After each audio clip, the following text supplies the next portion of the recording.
Beautiful Diamond 530 with some kind of weird vacuum problem. Been over everything. Here's what I'm getting.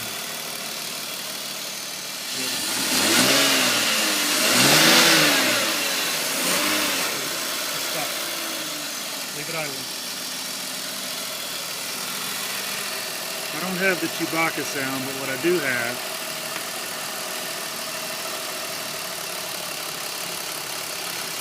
very rough idle. I'm going to pull the oil cap.